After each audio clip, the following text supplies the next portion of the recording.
Hey there, welcome to your morning manna. This is our final installation in our love checkup, where we're examining the quality of our love by comparing the actions of our lives to what the Bible describes as loving. Now, all week long, we've been looking at 1 Corinthians 13 verses 4 through 7. Maybe you've memorized it by now. Love is patient and kind. Love does not envy or boast. It is not arrogant or rude. It does not insist on its own way. It is not irritable or resentful. It does not rejoice at wrongdoing, but rejoices with the truth. Love bears all things, believes all things, hopes all things, endures all things. Now, as we've been looking at love, maybe you're finding that the trouble with love is that you just can't seem to get it right. Well, I've got good news for you. Galatians 5:22 through 23 says, "But the fruit of the Spirit is love, and it's joy and peace, patience, kindness, goodness, faithfulness, gentleness, self-control. Against such things there is no law. If we live by the Spirit, let us also keep in step with the Spirit. Love is patient, love is kind." These sound like the fruits of the Spirit: love, patience, kindness, goodness, gentleness, self-control. Those things are the outworkings of love, and they're the fruits of the Spirit.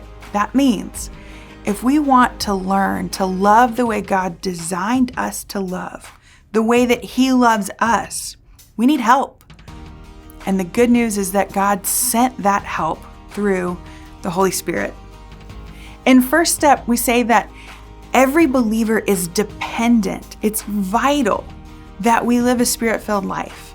And that simply means that we are continually and increasingly surrendered to the person and ministries of the Holy Spirit.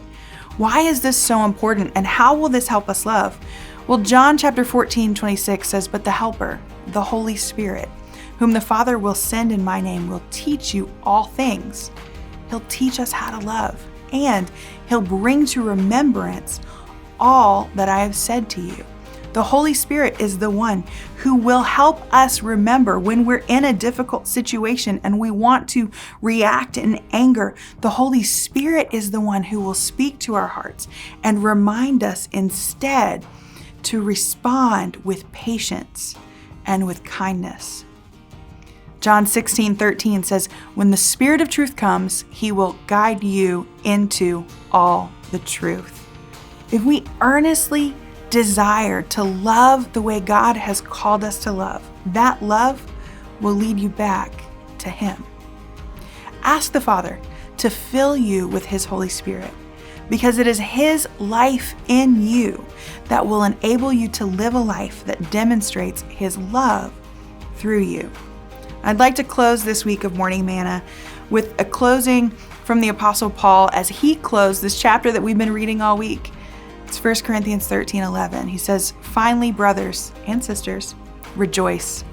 Aim for restoration. Comfort one another. Agree with one another. Live in peace. And the God of love and peace will be with you."